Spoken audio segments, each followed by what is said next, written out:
Hey, so I'm back here. I'm not doing like house painting or anything like that for this video. Back in the studio here, but I might do more videos like that because people weirdly seem to like watching me do menial tasks while talking about games. So I'll keep you posted on that. There's still plenty to do with me moving in, but for now, I want to get back into the groove of things and talk about some of the games I'm looking forward to for the second half of 2023. There's still a lot to look forward to for the rest of this year, and it's been a minute since I've just kind of casually talked about some upcoming games, went on record about them, so I figured this was a good time. My list of games, to be honest, like it's some stuff that you're going to expect, some mainstream stuff, but a couple little weird things that you may not have seen coming. So let's just jump in. The first thing I'm looking forward to is Alone in the Dark, believe it or not, because damn it, I love horror games, I love spooky haunted houses, and I really, really just want the Alone in the Dark franchise to become a real horror game franchise because it never really did, you know? It had so many attempts, so many tries, and just never really got anywhere, and I think this is a good opportunity for it to do so.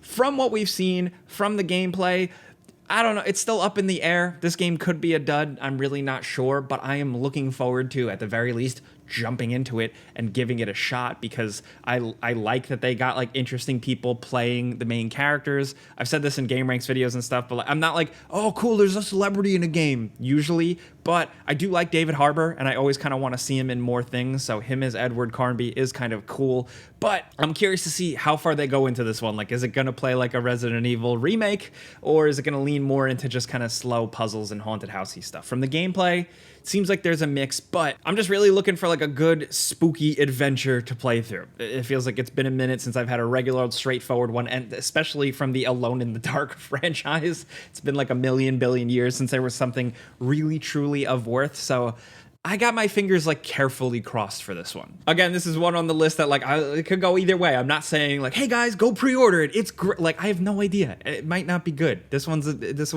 up in the air. But you know I'm gonna be trying that shit day one because I want a good horror game. So we'll see. Next up is one you may not have expected, but WarioWare Move It for Nintendo Switch. Specifically because, dude, I love the original WarioWare so much.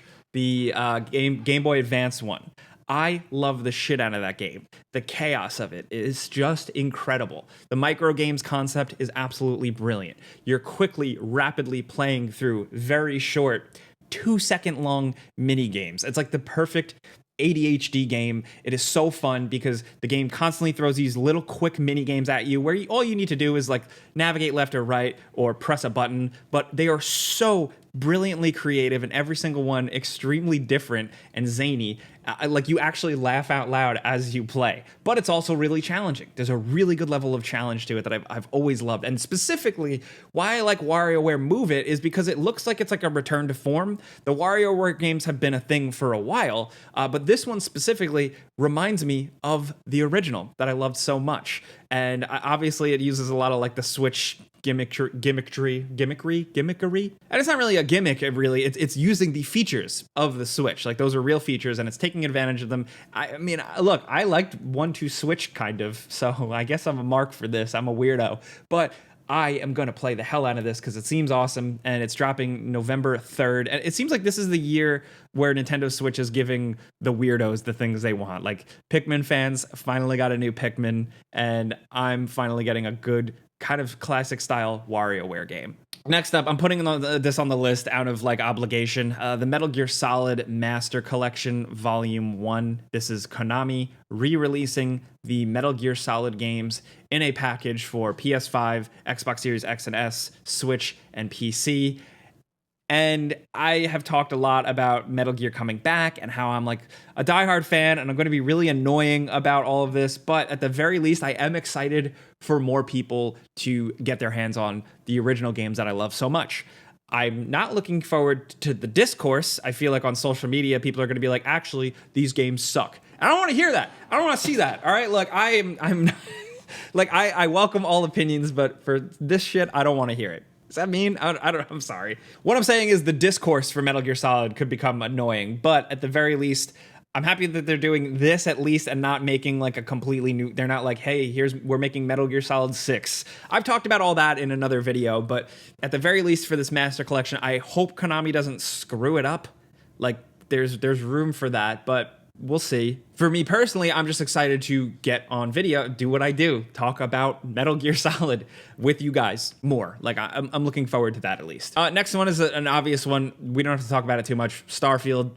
I'm looking forward to it. Yes, I'm sorry. Some people who are still really angry about Fallout 76 don't want to hear that. I get it. But for me, I don't know. I've always liked Bethesda games. So, you know, I'm going to give this one a shot. For me, and I've said this a lot of times, it's the one that they really want to make, where they've been doing Elder Scrolls, Fallout, Elder Scrolls. They've been wanting to make this weird space game for a long time, and they're finally doing it, and I want to see what that's like. I just want to see what a Bethesda game that isn't Fallout or Elder Scrolls is like. That's it.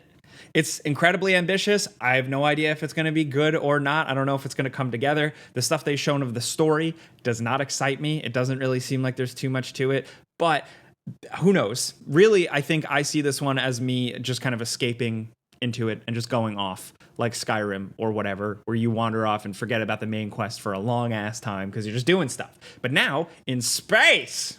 I hope people get that reference, because if they don't, I'm just going to sound like a weirdo. Anyway, yeah, is there anything more to say about Starfield at this point? We'll talk about it more closer to release. But the other thing is Lies of P. I've been talking about this one for a while because I'm just about the aesthetic, the vibe, the atmosphere, the environment designs, absolutely incredible. And playing the demo, I pretty much got that.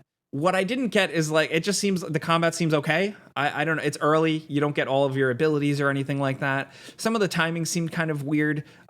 So I don't know how that combat is really going to land. Like, is it going to be the spiritual successor to Bloodborne? Maybe in terms of spookiness, but in terms of combat feel and compelling boss, I don't know yet. I also am not really dying for another Souls-like game right now. I'm pretty burnt out on that whole thing, especially because, like, I have to force myself to like those games. I like them. It just takes me a minute.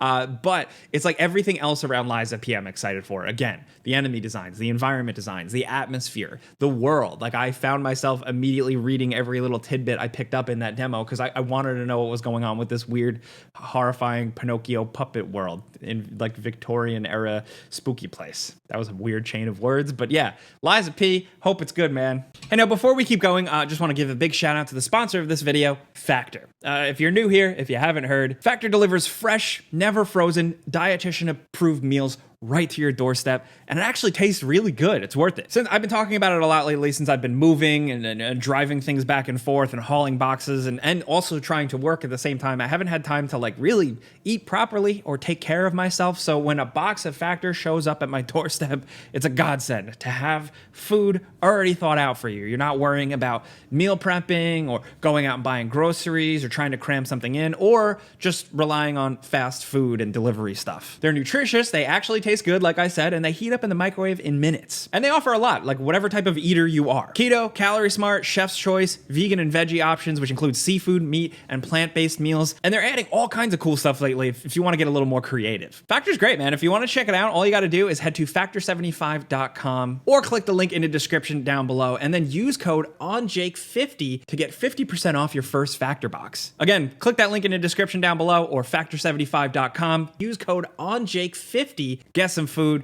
eat good. You're welcome. Big thanks to Factor for sponsoring this video. Oh, another one I'm looking forward to is Like a Dragon Gaiden, the man who erased his name. This is all me because I love Kiryu.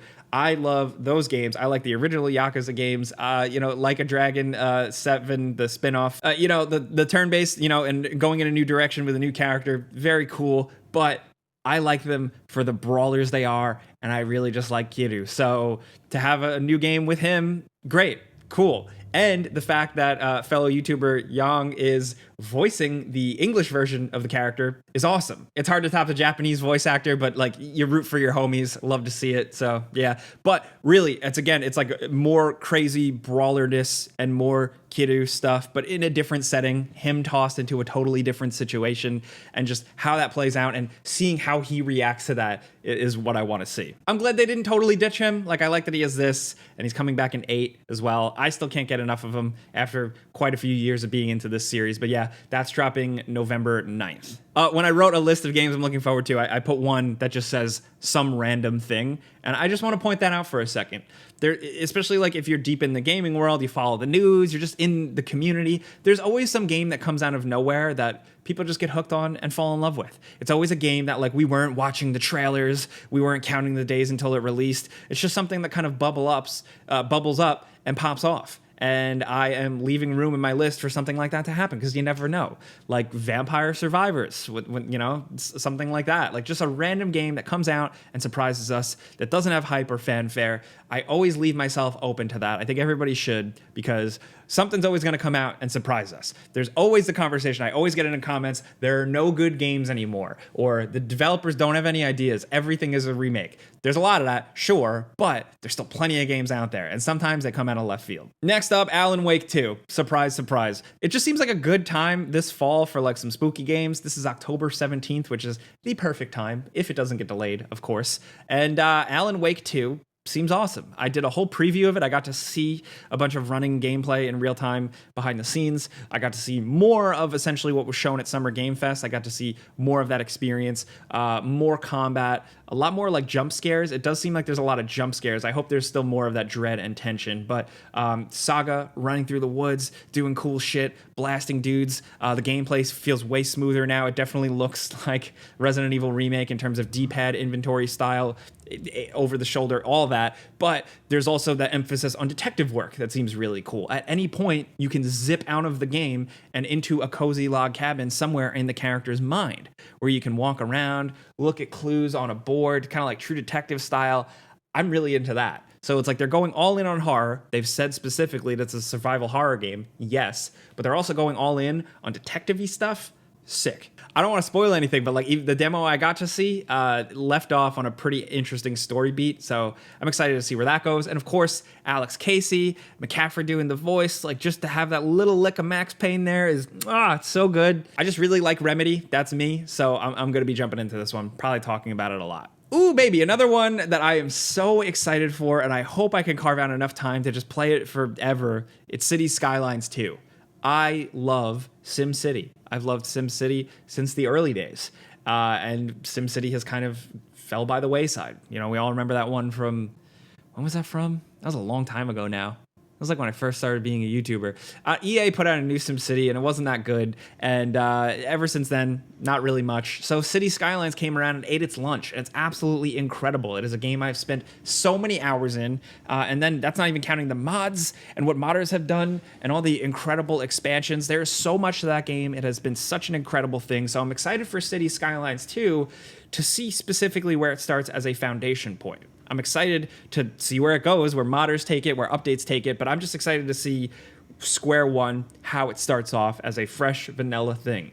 It already looks way more detailed compared to the original, so there's a lot there. I just have this weird satisfying thing for civic engineering and city planning and city builders. Again, I'm not smart or anything like that. Like I'm not really a dad game type of guy. Like I like some of them, but like I'm not so, I'm gonna, micromanage taxes and city ordinances and expenditures. Like I'm not usually like that, but SimCity and now City Skylines, they get me that way. Some of you might not believe, like really, Jake, but yeah, really. Now, another one I'm really looking forward to is El Paso Elsewhere. I've talked about this a little bit, but this is kind of like an homage to kind of an older school PS1, PS2 style graphic games, but also Max Payne. This is a third-person shooter with bullet time and quick reflexes and dodging and running and gunning and like a noir style, but it leans way more into horror. Like you're fighting off like vampires and stuff. And there was a demo of this, I think like a Steam Next Fest demo. I didn't get to play it, unfortunately, but I'm really excited to just see the main release. The main character is just chewing scenery and doing noir speak, and I love that. And it just seems like everything I want. I talked about how much Rollerdrome was what I was into in terms of like Max Payne shooting mixed with Tony Hawk. This is another thing that it's just like a game that is celebrating what I love. Just good old-fashioned third-person like bullet-timey shooters from the early 2000s. Love to see it. That's releasing on the Xboxes and PC September 26th, so keep an eye out for that. I'm definitely going to try and find time for that and make a video. But last but certainly not least, the obvious one, Spider-Man 2. Yeah. I love Spider-Man. At this point, like, again, I'm an easy mark. I really loved Insomniac's Spider-Man and Miles Morales. I really, really liked the story that Spider-Man told. I thought it was bold to do a lot of the things that it did. I felt it understood Spider-Man even more than like any of the movies did. And I love the movies so much, but this game just got it. So I'm excited to see them continue that story, tackle Harry Osborn, the symbiote, all that stuff, but a Peter with things slightly different. You know, we get to see Peter tackle the symbiote and certain things in his life without somebody who died in the previous game, but also with Miles Morales. So there's a lot there. And then to see like how they built out Brooklyn and Queens, someone from the greater New York area, I am excited to see how the hell they do that. That could be really cool. I've talked about Spider-Man 2 a lot at this point. I'm just looking for exciting swinging, exciting battles, compelling use of the symbiote stuff. The character switching, cool, whatever.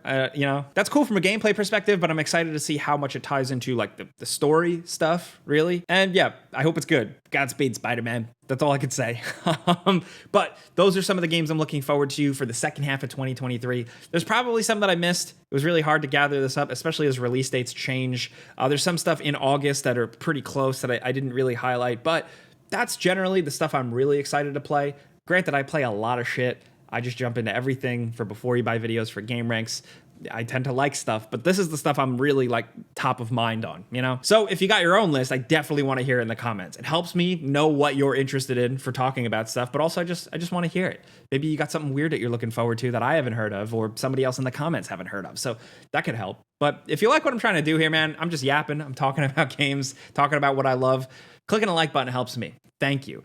Big shout out to YouTube membership and Patreon people for having my back. And for all of you out there for keeping up with me where I haven't been putting out too many videos because I've been moving, but getting back into it. So thank you.